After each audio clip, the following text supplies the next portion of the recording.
Nageenyi Waaqayyoo hunduma keessaniif iyyuu iddoo isin jirtanitti isiniif haa baay'atu obboloota koo. Akkam jirtu nagaa keessanii? Waaqayyoon abbaa keenya karaa addaa gaarii goonee galateeffanna.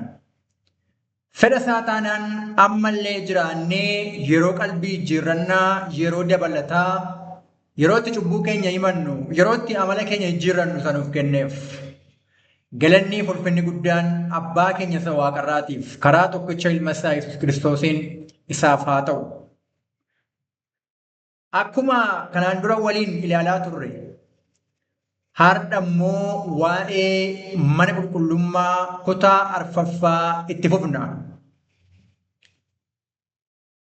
Waa'ee mana qulqullummaa keessatti ani waan guddaa barachaa jira. Isinillee warri dhaggeeffachaa jirtan akkasuma adda addaa warri dhaggeeffachaa hin jirre immoo adaraa akka dhaggeeffattan ana wajjin akka sagalee Waaqayyoo ilaaltan asumaan isinitti himuu barbaada.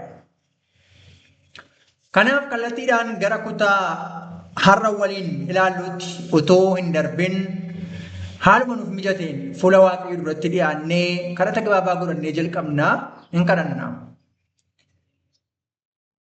Waaqarra isa jiraattu qulqulluu abbaa keenya galata addaa qabannee fuula kee duratti dhiyaanna waa'ee yeroo kanaatiif. Karaa tokkicha ilma kee Yesuus Kiristoosiin nu jaallattee eebba samii hundaa waan waaqarraatiin karuma ilma kee nu eebbiste. Si galateeffanna maqaama ilma kee Yesuusiin bara baraan galanni ulfinni guddaan siif haa ta'u. Yeroo kanas immoo fuula kee dura jirraa waa'ee keenya hubeetta. Seenaan keenya hunduu fuula kee duratti mul'ataadha. Wanti dhokataan tokko illee hin jiru. Wanti nutti hin beekamnu cubbuu qofadha. Ganama kana karaa addaa ilma kee tokkicha Yesuusiin ilaalii waaqarraa cubbuu keenya ati nuuf dhiisi. Qulqulluu koo saaqamuun dubbii kee wallaalota yoo ogeessota hin godha akkuma jedhamee barreeffamee jiru. Dubbiin kee yeroo saaqamu yeroo bannu nu warra wallaalota kana karaa addaa ogeessota akka nu godhu. Hafuura ogeessota nu godhu sirraa fudhannee dubbii keetiin ogeessota akka taanuuf. Maqaa gooftaa Yesuus Kiristoos ilma keetiin karaa addaa hafuura kee nuuf erguun, nu barsiisuun, nu qajeelchuun, ergamoota kee nuuf erguun, nu eeguun jaalala kee haa ta'u. Walumaa gala yeroo keenyaa fi hundumaatti ulfaadhu waan hundumaatti fedhii kee nuuf haa ta'u abbaa. Maqaa tokkicha ilma kee Yesuusiif jedhii ameen. Tole Waaqayyo irra deebinee gaarii goonee galateeffanna. Galanni ulfinni guddaan bara baraan karaa tokkicha ilma isaa Yesuus Kiristoosiin isaaf haa ta'u. Kutaan har'a ilaallu kutaa arfaffaadha. Waa'ee mana qulqullummaa ilaalaa jirra. Yeroo darbee qorannaa keenya yookiin barnoota keenya yeroo darbee keessatti waa'ee mana qulqullummaa keessatti oobdii mana qulqullummaa keessatti wantoota argaman. Wantoonni argaman waa lama akka ta'an oobdii mana qulqullummaa keessatti. Inni tokko iddoo aarsaa qalma gubamu. Iddoo aarsaa irratti aarsaan qalmaa dhiyaatu jechuudha. Inni kan biraan immoo waciitii dhiqataa. Waciitii dhiqataa kan itti ganamaaf galgala harkaaf miila isaanii dhiqatan tajaajila mana qulqullummaa wajjin wal qabsiifne boodarra bal'ifne ilaalla. Garuu wantoota keessatti argaman maal akka bakka bu'an ilaallee turre. Har'a immoo wanti waliin ilaallu amma gara mana qulqullummaatti darbineerra waan ta'eef har'a waa'ee ijaarsa mana qulqullummaa ilaalla. Waa'ee ijaarsa mana qulqullummaa gaafa xumurree jennu obboloota koo garuu wantoota mana qulqullummaa keessatti argaman waliin ilaallutti dabarra. Kanaaf har'a kan waliin ilaallu waa'ee ijaarsa mana qulqullummaadha.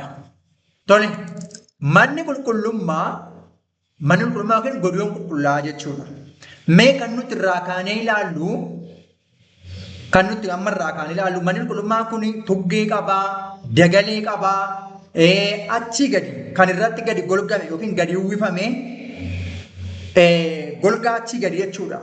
Akka isaarraa yeroo mana ijaaran achii gadi qorqorroo irratti gadi waqaranii yookiin sharaa yookiin waan garaagaraatti godhan jechuudha. Akka dunkaanaa achii gadi godhan jechaadha. Waan achii gaditti gadi uwwifame qaba.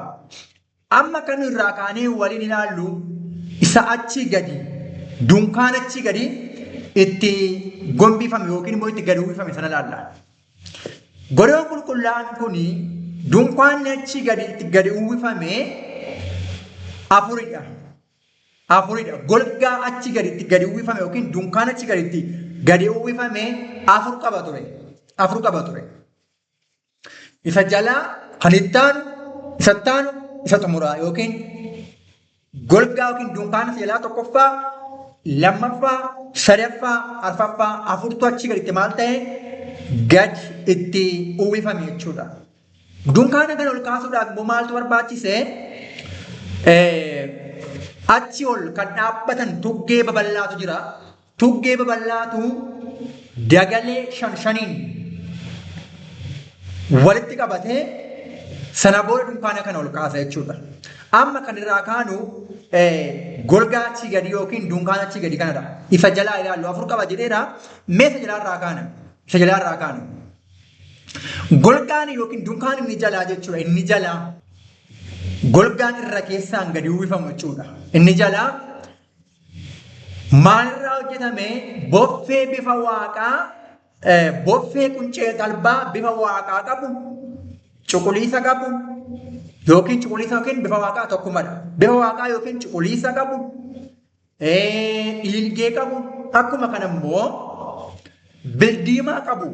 Kan fakkiin yookiin bifni kirubeelotaa irratti fo'aman irraa kan hojjetame. Irra deebi'a. Dunkaan inni jalaa kun yookiin golgaa inni jalaa kun quncee talbaa irraa hojjetame. Bifi isaa immoo bifa cuquliisa, dhiilgee fi bildiimaa qaba. Akkuma kana fakkiin kirubeelotaa irratti kan hojjetamanidha. Seera boqonnaa 26 lakkoofsa tokko yeroo dubbifnu akkas jedha. Ati godicha bullukkoo arraba 10 irraa hojjedhu. Isaan boffee quncee talbaa gaarii bifa waaqaa, dhiilgee fi bildiimaa irraa walitti fo'amanii dhahamanii bifni kiruubel hojii harka toleessaatiin isaan keessatti kan hojjetame haa ta'anii jedhe. Quncee talbaarraa, boffee quncee talbaarraa isayyuu boffee quncee talbaa gaarii jechuudha. Kan bifa waaqaa qabu, dhiilgee qabuu fi bildiimaa qabu. Isaan kun walitti fo'amanii yookiin dhahamanii bifni kiruubel yookiin fakkiin kiruubel immoo irratti haa hojjetamanii. Kun qajeelfama waaqayyoo kenneefidha Museedhaaf. Tole. Amma inni dunkaan inni gara jalaa bifa kana hunda qabuu fi fakkii kiruubelotaa qabu kuni baay'ee bareedaa fi miidhagaa kan ta'edha. Golgaa hundumaa keessaa arfan isaa keessaa inni jalaa kun baay'ee miidhagaadhaa fi bareedaa kan ta'edha. Isa gara jalaa isa jala tokkoffaa jalqaba jirudha waan ta'eef baay'ee bareedaadha. Bifa garaagaraa qaba. Fakkii kiruubelotaatu irratti hojjetame. Inumaaniyyuu bifa garaagaraa kan qabu kun quncee talbaarraa hojjetame. Quncee talbaarraa hojjetamuun isaa qunceen talbaa akkuma yeroo dallaa mana qulqullummaa qo'achaa turre ilaalle qunceen talbaa maal agarsiisa jenne? Utuu haasofnu obboloota koo utuu haasofnu wanti mana qulqullummaa keessatti argamu hundisaa Kiristoosii fi amala isaa agarsiisa. Hundisaa Kiristoosii fi amala isaa agarsiisa. Kanaaf inni gara jalaa kuni Kiristoosiin guutummaan guutuutti Kiristoosin agarsiisa. Qunceen talbaa akkuma yeroo dallaa mana qulqullummaa kanaa ilaalle waa'ee quncee talbaa dubbanne qunceen talbaa waa'ee quncee talbaatiif achi keessa deemtee ilaaluu dandeessu.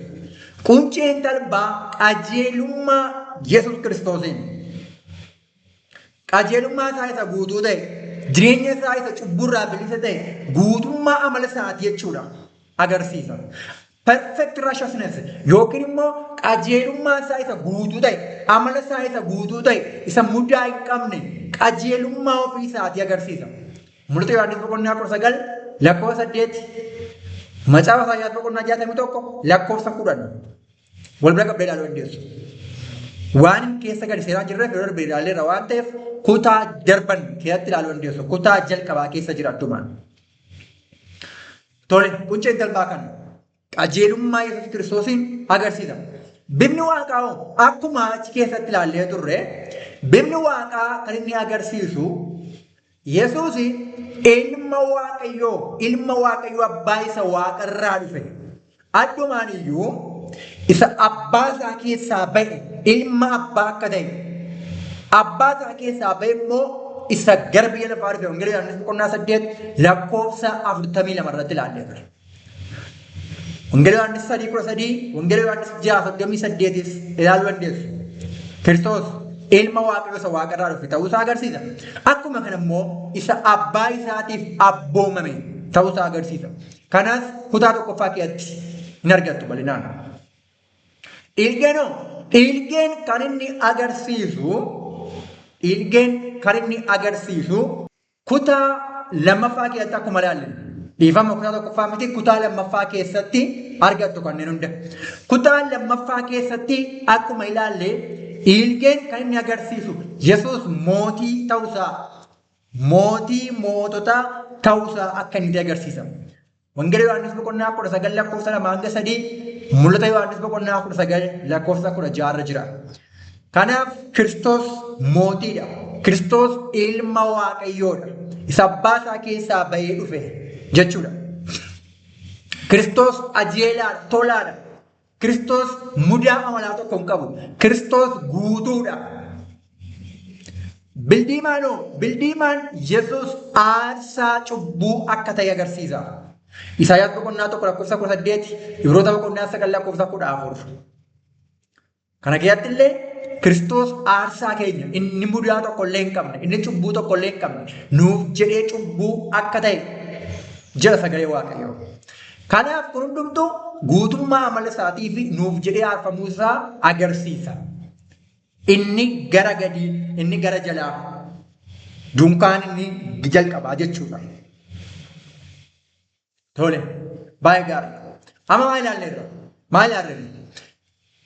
Waan dunkaanni kun irraa hojjetamee fi halluuwwan achirratti argaman sana ilaalleerra. Amma gara kirubeelotaatti dabarru. Dunkaanni kun yookiin golgaan achi gadi uwwifamu ni jalaa kun halluu kana sadan qabaa. Quncee talbaa irraa hojjetamee kirubeelotatu fakkii kirubeelotaatu irratti maal ta'e fo'amee yookiin dhahamee jira. Kirubeelonni maal agarsiisu? Kirubeelonni ergamoota. Fakkii ergamootaa irratti hojjetame. Maaliif? Maal agarsiisuudhaaf? Kirubeelonni ergama Kiristoos keessatti mishinii yookiin ergama Kiristoos keessatti Kiristoos dhala namaa fayyisuudhaaf fayyina dhala namaatiif jecha ergama isaa keessatti isaa wajjin ergamoonni akka jiran, ergamoonni isa tajaajilan yeroo lafa kaarraa ta'u ergamoonni isa tajaajilaniiru. Akkuma kana immoo warroota fayyina argachuuf jiran illee akka isaan tajaajilan tajaajila ergamootaa agarsiisuudhaaf fakkiin kirubeelotaa kun irratti tolfame. Mee ilaallu yeroo Kiristoos dhalate qulqulloonni ergamoonni yookiin ergamoonni qulqulloonni kun isa wajjin turan. Wangeela Luqaas boqonnaa 2 lakkoofsa 9 irratti akkas jedha. Ergamaan Waaqayyoo dingata isaan dura tiksoota dura jechuudha dhaabatee ifni surraa gooftichaas naannoo isaaniitti ibse. Kanarratti isaan na'anii guddaa sodaatan. Lakkoofsa 10 ergamichi garuu hin sodaatinaa kunoo ani misiraachoo gammachuu guddaa isinitti himoo kunis saba hundumaaf kan ta'uudha. Lakkoofsa 13 keenya achumaanis tuuta ergamoota Waaqayyoo keessaa baay'een ergamicha kanaa wajjin turani. 14 isaan immoo huqubaan Waaqayyoof Waaqa gubbaatti nagaanis namoota Waaqayyoo itti gammaduuf lafarratti jedhanii Waaqayyoon hin faarfatu turanidha. Gaafa Kiristoos dhalate qulqulloonni ergamoonni Kiristoosii wajjin turan. Tiksoota sanallee gara lafa inni itti dhalateetti kan isa gaggeessaa turan, kan isaanitti himaa turan, akka dhalate kan tiksoota sanatti hime ergamootadha. Gaafa inni dhalate kana qofa miti. Erga inni lafa onaa keessatti qoramee booda ergamootatu isa tajaajile Kiristoosiin. Wangeela Maatiyoos boqonnaa 4 lakkoofsa 11 irratti akkas jedha. Ergasii seexanni isa dhiise. Ergamoonni Waaqayyoos dhufanii isaaf hin ergaman jedha. Seexanni isa dhiisee sokkee qorumsa hundumaa Kiristoosiin qoree garuu isa hin mo'anne mo'ameetu isa dhiisee sokke. Ergamoonni Waaqayyoo garuu dhufanii isa maal godhan? Dhufanii isa tajaajilan jedha. Galanni Waaqayyoof haa ta'u. Geetsemaaneetti yeroo dhiphinaa isaatti, yeroo dhiphina Geetsemaaneetti, yeroo Kiristoos akka fedha koo miti yoo fedha kee ta'e akka fedha keetti xoofoon dhiphinaa kun narra haa darbu yeroo jedhee ergamootatu dhufee isa maal godhe? Dhufee isa jajjabeesse. Akka jedha Wangeela Luqaas boqonnaa 22 lakkoofsa 43 irratti. Yommus ergamaan Waaqayyoo tokko isa jajjabeessuudhaaf Waaqarraa itti mul'ateedha. Kanaaf yeroo inni dhalate, yeroo inni qorame, yeroo inni dhiphate tajaajila ergamootaa agarra. Kana qofa miti obboloota ko gaafa Kiristoos du'aa ka'e illee yeroo inni du'aa kaafame, yeroo abbaan du'aa isa kaase dhagaa balbala awwaalaarra jiru sana kan irraa galagalche, kan awwaalarraa galagalchee eenyudha? Ergamaadha. Wangeela Maatewos boqonnaa 28 lakkoofsa 2-3 ilaalu. Akkas jedha. Kunoo ergamaan gooftichaa Waaqarraa gadi bu'ee dhufee dhagicha balbala awwaalichaa irraa garagalche. Dhufee dhagicha balbala awwaalichaa irraa garagalchee waan irra taa'eef socho'ii lafaa guddaan isaa ta'e. Bifni isaa akka bakakkaa, uffanni isaas akka cabbii adii turedha. Kanaaf ergamoonni Kiristoositti si'a tokko damba'an. Dunkaanni gara jalaa kun Kiristoosin agarsiisa. Kiristoosin agarsiisa. Guutummaa amala isaatiidha. Ilma Waaqayyoo akka inni ta'edha. Akkuma kana bifni kirubeelotaa irratti hojjetamuun Kiristoosii wajjin yeroo hundumaa ergamoonni Waaqayyoo, ergamoonni isaa wajjin jiraachuu isaaniiti.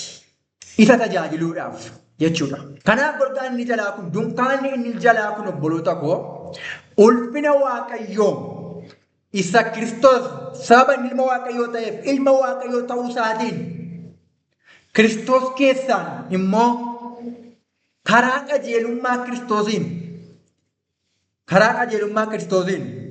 karaa aarsaa ta'uu isaatiin, karaa mootii ta'uu isaatiin ulfinni Waaqayyoo mul'ateedha. Kanaaf mana qulqullummaa keessatti golgaan inni gargadii, dunkaan inni jalaa jechuudha. Kallattiidhaan argama Waaqayyoo wajjin waan walitti ba'uuf ulfinni Waaqayyoo Kiristoos keessaan mul'achuu isaati jechuudha. Karaa qajeelummaa amala isaatii, karaa mootii ta'uu isaatii, ilma Waaqayyoo ta'uu isaatiin waaqummaan isaa, ulfinni waaqummaa Kiristoos keessaan mul'achuudha jechuudha. Kanaaf Wangeela Yohaannis boqonnaa 1:14 yeroo dubbifnu kanumaan kan wal qabate akkaidha. Sagalichi nama foonii ta'ee nu gidduus buufate. Ulfina isaa isa ayyaanaaf dhugaadhaan guutees argine. Ulfinni isaas isa ilmi tokkichi abbaa isaarraa argatu ture. Ulfinni Kiristoos ulfina isaa ilmi tokkichi abbaa isaarraa argatu. Kanaaf ulfina ilma Waaqayyoodha jechuudha. Wangeela Yohaannis 1:8 irrattis maal jedha? Homti nuti akka Waaqayyoo hin argine ilma tokkicha isa abbaa bukkee ture sanatu waa'ee isaa hiikee beeksise maleedha. Kanaaf golgaan inni gara gadii kun guutuun guutuutti Kiristoos ilma Waaqayyoo akka ta'e, mootii akka ta'e, aarsaa keenya akka ta'e, inni qajeelaa qulqulluu akka ta'e, ulfinni Waaqayyoo karaa isaa akka mul'ate, tajaajila ergamoota isaatiitiin nu wajjinis akka jiru, ergamoonni isaa wajjin akka turan agarsiisa jechuudha. Tole, golgaa isa itti aanu haa ilaallu. Golgaa dunkaana isaa tokkoffaa ilaalleerra, isa jalaa ilaalleerra, isa irratti kan aanu kan biraa haa ilaallu. Eessatti arganna kan ammoo seera boqonnaa 26 lakkoofsa 7-13 irratti agarra. Achi keessatti ilaaluu dandeessu. Lakkoofsa 7 irraa akkeedha. Akkasumas bullukkoo rifeensa re'ootaa irraa hojjetame 11 sanaan godoo isa duraa sana irratti dunkaana maal godhe? Hojjedhuudha. Dunkaanni inni lammaffaan kun immoo maalirraa tolfame yookiin hojjetame? Rifeensa re'ee irraa hojjetame. Ilaalaa, inni jalaa maal irraa hojjetame? Inni jalaa quncee talbaa, boffee quncee talbaa irraa hojjetame. Inni qajeelummaa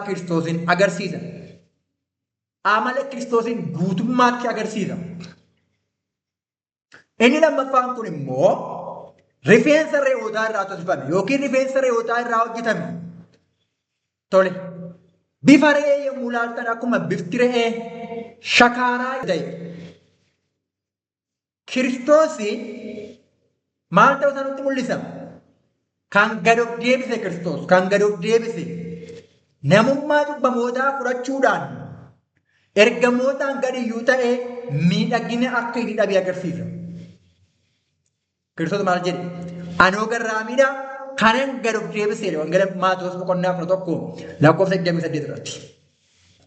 Isaayaas boqonnaa 23 lakkoofsa 2 irratti akka jedha. Inni akka biqiltuu mukaatti goofticha duratti ol hin ba'a. Akka hidda mukaa isa lafa gogaa keessaa ba'uus hin ta'a. Simboodhaa fi surraa waan hin qabneef nu isa ilaaluu hin jaallanne. Miidhagummaa waan hin qabneefis nu mararreedha. Kiristoos jechuudha. Miidhagummaa waan hin qabneef nu mararreedha. Kun Kiristoosin agarsiisa. Filiphisius boqonnaa 2 lakkoofsa 7 yoo ilaallu akka jedha. Inni ulfina sana gadhiisee akka waan tokkotti hin galle of godhe. Bifa garbummaa hin fudhate. Fakkaatti namummaatiin dhalate. Waan hundumaanis nama ta'ee argame. Lammaffaa Qorontos 8:9 akka jedha. Isinoo gaarummaa gooftaan keenya Yesuus Kiristoos ayyaana isaatiin isiniif kenne hubattaniittu. Inni badhaadhaa utuma jiruu deegaa ta'uu isaatiin isin badhaasuudhaaf isiniif jedhee maal ta'edha? Deegaa ta'ee jedha. Kun dunkaana isaa lammaffaadha jechuudha. Maal irraa hojjetame dunkaanni lammaffaa? Rifeensa re'ootaa irraa hojjetamuu isaati. Tole. Inni itti aanu dunkaanni sadaffaaf arfaffaan wal faana ilaalu. Golgaan yookiin dunkaanni inni arfaffaan irra buusni inni sadaffaaf arfaffaan jechuudha. Sadaffaaf arfaffaa walitti qabne ilaalla. Seera boqonnaa 26 lakkoofsa 14 irratti arganna. Maal irraa hojjetame? Inni sadaffaan gogaa korbeessa hoolaa irraa hojjetame. Gogaa korbeessa hoolaa irraa hojjetame. Gogaa korbeessa hoolaa irraa hojjetame. Inumaayyuu gogaa korbeessa hoolaa isa duugamee diimeffame irraa hojjetame. Seera boqonnaa 26 lakkoofsa 14. Gogaa rifeensa hoolaa isa duugamee maal ta'e? Diimeffame irraa hojjetame. Halluu diimaa qaba jechaadha. Inni xumuraa, inni arfaffaan immoo inni irra keessaa jechuudha. Inni bakkee dunkaan inni xumuraa. Maal irraa hojjetame? Gogaa hoolaa bishaanii irraa hojjetame. Gogaa hoolaa bishaanii irraa hojjetame. Tole. Inni gogaa hoolaa isa duugamee diimeffame irraa hojjetame. Gogaa hoolaa isa duugamee diimeffame irraa kan hojjetame maal agarsiisa? Aarsaa fi araara buusuu Kiristoosin agarsiisa. Kiristoos aarsaa keenya ta'uusaa agarsiisa. Araara nuuf buusuusaa agarsiisa. Isaayaas boqonnaa 23 lakkoofsa 5 irratti akka jedha. Inni garuu balleessaa keenyaaf hin waraaname. Sababii akka keenyaafis reebamee hin caccabsame. Nuyi nagaa akka argannuuf inni hin adabame. Madaa'uu isaatiinis fayyinni nuuf hin argamedha. Eenyu? Kiristoos. Wangeela Yohaannis 1:29 irratti maal jedha? Borumtaa Yohaannis utuu Yesuus gara isaa dhufu argee ilaa holicha Waaqayyoo isa cubbuu biyya lafaa irraa fuudhu jedhe. Kanaaf irra buusni yookiin golgaan yookiin dunkaanni inni sadaffaan inni gogaa hoolaa irraa diimeffamee duugamee diimeffamee hojjetamee Kiristoos nuuf jedhee madaa'uusaa nuuf jedhee hoolaa Waaqayyoodhaan nuuf jedhee aarsaa ta'uusaa agarsiisa jechuudha. Agarsiisa. Inni arfaffaaniif inni xumuraa irra keessaa dunkaan inni arfaffaaf inni xumuraa irra keessaa maal irraa hojjetame? Akkuma nama jedhe seera boqonnaa 26 lakkoofsa 10 irratti gogaa hoolaa bishaanii irraa hojjetame. Gogaa hoolaa bishaanii bishaan of keessa hin dabarsu. Bishaan of keessa hin dabarsu. Kunis maalidha? Godoo sana rooba irraa ittisuudhaaf, rooba irraa daangessuudhaaf, roobni akka keessa hin dabarre, qilleensiif kanneen biroo wantoonni garaagaraa akka godoo sanatti hin dabarreef maal gochuudhaaf fayyada? Eeguudhaaf fayyada. Kunis maal agarsiisa? Kiristoos keessatti nuti eegumsa guutuu argachuu keenyadha. Kiristoos da'oo keenyadha. Kiristoos nu eega, nu tiksa. Harka isaa keessaa homaa tokko illee hin butatu. Kana agarsiisa. Nuti mana qulqullummaadha waan taaneef kan nu eegu Kiristoosidha. Isaayyaas boqonnaa 4:5 akkeedha. Guutummaa tulluu Xiyoon irratti warra achirratti walitti qabaman hundumaa irrattis guyyaa duumessaa fi aara halkanis ifa arraba ibiddaa hin uuma. Ulfinni isaas guutummaa mana irratti hin golbooba in eegas jedha. Galanni Waaqayyoof haa ta'u.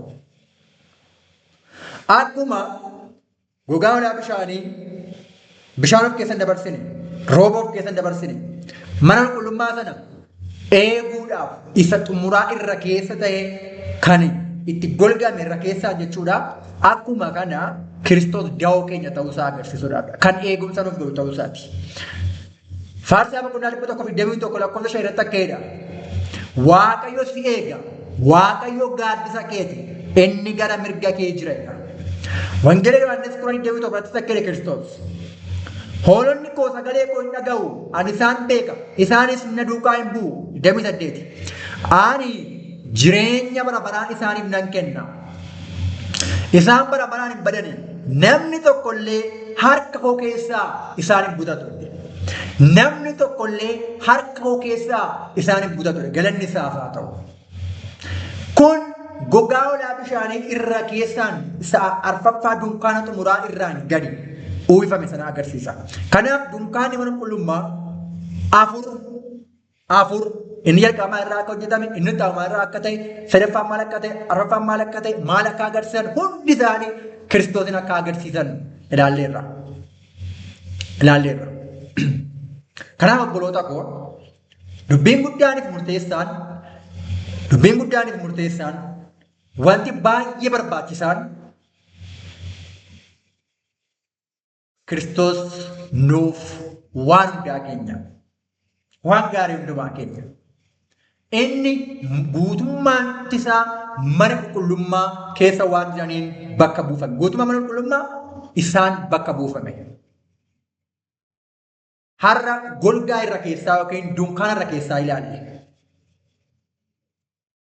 Kutaa itti aanu qorannaa keenyaa keessatti kan waliin ilaallu tuggeewwan dunkaana kana ol kaasanii fi dagaleewwan isaa ilaalla.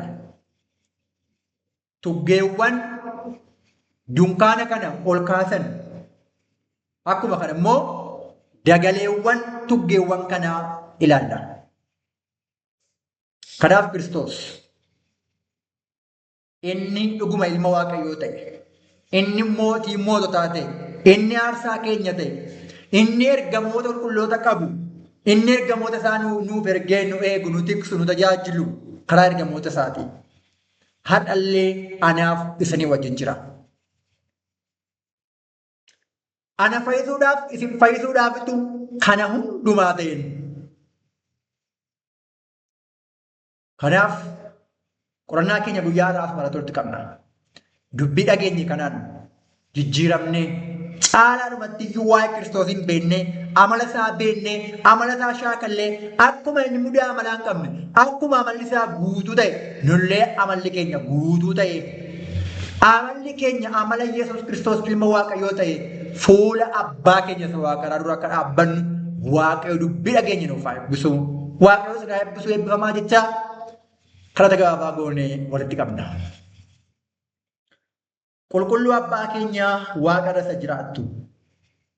Tokkicha ilma kee Yesuus Kiristoosiin waan nuuf laatteef ilma kee isa qulqulluudhaan jireenya arganne aarsaan nuuf kaffaleen jireenya bara baraa arganne gara keetti deebi'uuf carraa arganne si'a tokkollee cubbuun sitti edda nu baasee ture. Har'a immoo biyya lafaa kanarra amma jiraannutti amala ilma kee akka shaakalluuf yeroo kana nuuf laatte. Si galateeffanna kan nuuf goote hundumaaf. Wanti nutti badeen jiru maqaa ilma kee Yesuusiin galannii bulfinne guddaan siif haa ta'u. Ammallee adaraa. Wanti ati nurraa barbaaddu, wanti ati feetu, cubbuutti adda baanee akkuma ilmi kee cubbuu malee jiraate, cubbuutti adda ba'e, cubbuun tokko sanatti hin argamne. Akkuma ilmi kee amalli isaa guutuu ta'e, mudaa amalaa tokkollee hin qabne. Nus amala ilma keetii akka qabaannu barbaadda. Qajeelummaa ilma keetiin akka guutamnu barbaadda. Maqaa gooftaa Yesuus ilma keef jedhii hafuura ilma kee ati nuuf kenni. Akka ilmi kee jiraate jiraannee sirriitti jireenyaa akka qabaannu gargaari. Waan hundaatti fedhi kee jaalalli kee nuuf haa raawwatu. Maqaa tokkicha ilma kee Yesuusiif jedhii Abbaa. Ameen.